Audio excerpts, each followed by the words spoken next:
অনেকে বলার চেষ্টা করেন বিএনপি শুধু নির্বাচন চায়, সংস্কার চায় না। তারপর আবার এটা বলেন বিএনপি শুধু ক্ষমতা চায়।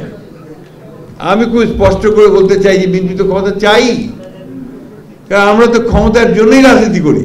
যে সোশ্যাল মিডিয়া আপনার একটা দেশকে, জাতিকে যে কতটা ভঙ্গুর অবস্থায় নিয়ে গেছে, কতটা এনার্কিক অবস্থার মধ্যে নিয়ে গেছে, একটা নৈরাজ্যের দিকে নিয়ে গেছে, এটা আমার মনে হয় আমার চেয়ে আপনারা অনেক ভালো বুঝতে পারছেন। বাংলাদেশ এখন একটা অত্যন্ত অনিশ্চিত অবস্থার মধ্যে দিয়ে চলছে। আপনাদের মধ্যে অনেকের মধ্যে হয়তো একটা এটাকে আমরা বলি যে আপনার একটা সান্ত্বনা ভাব, শান্তির ভাব এসে গেছে যে ফ্যাসিস্ট হাসিনা পালিয়েছে, দেশ এখন নিরাপদ, আমরা এখন নিরাপদ। এটা একজন রাজনীতিবিদ হিসেবে আমি বলছি, আমার কাছে মনে হয়েছে এখন আমরা সবচেয়ে ভঙ্গুর অবস্থায় আছি। একদিকে হাসিনা, ফ্যাসিস্ট হাসিনা একটা রক্তাক্ত ছাত্র জনতার গণ অভ্যুত্থানের মধ্য দিয়ে তাকে পালিয়ে যেতে হয়েছে।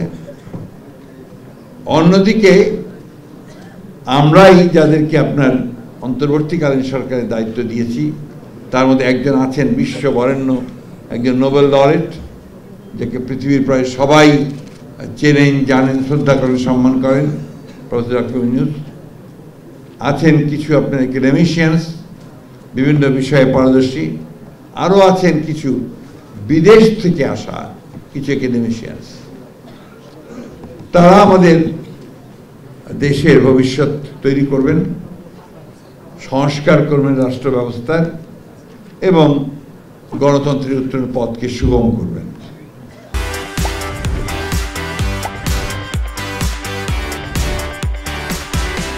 আমরা এই লড়াইটা লড়ছি দীর্ঘ 15 বছর ধরে।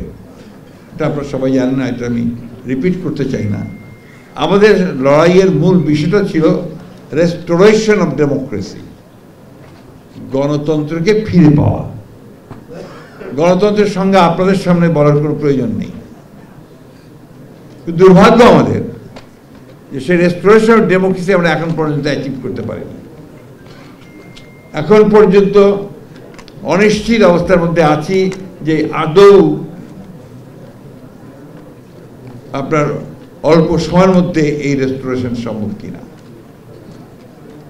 প্রত্যেকদিন নতুন নতুন আপনার যুক্ত হচ্ছে শর্ত, বিভিন্ন বক্তব্য, যা দিয়ে আরো জটিল করে ফেলা হচ্ছে সবকিছুকে।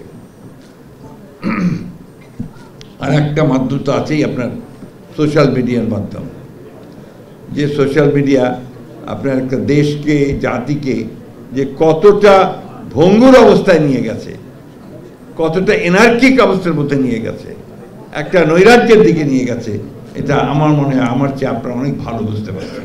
দুর্ভাগ্য আমাদের যে আজকে সরকারের কিছু মানুষ এবং কিছু কিছু আপনার ব্যক্তি যারা এটাকে ভিন্নভাবে দেখানোর চেষ্টা করছেন। অনেকে বলার চেষ্টা করেন বিএনপি শুধু নির্বাচন চায়, সংস্কার চায় না। তারপর আবার এটা বলেন বিএনপি শুধু ক্ষমতা চায়।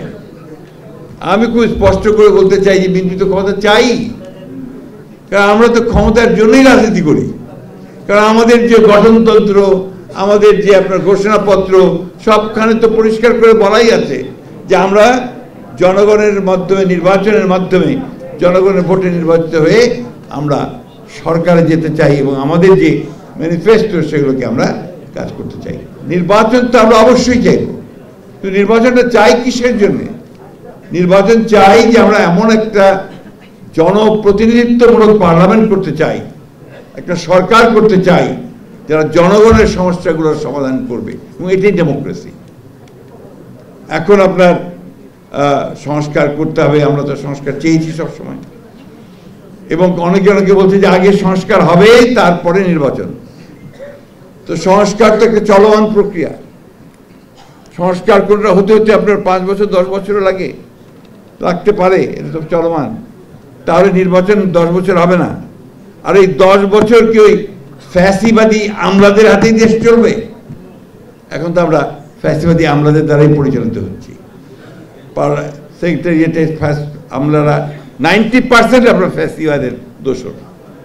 আপনারা এখন এখানে আলোচনা করলেন যে আপনাদের এই বারে এখানে এখনো অনেকেই আছেন যারা ফ্যাসিবাদের দোষর ছিলেন, তাই না? তো তাহলে এই অনির্দিষ্ট কালের জন্য একটা অনির্দিষ্ট অনিশ্চিত একটা অন্তর্বর্তী সরকার, এটা কি এই দেশের মানুষের জন্য কোনো উপকারে আসবে? আসতে পারে না। আমাদের কথাগুলোকে অনেক ভুল ভেবে ভুল বিচার করার চেষ্টা চালানো হচ্ছে।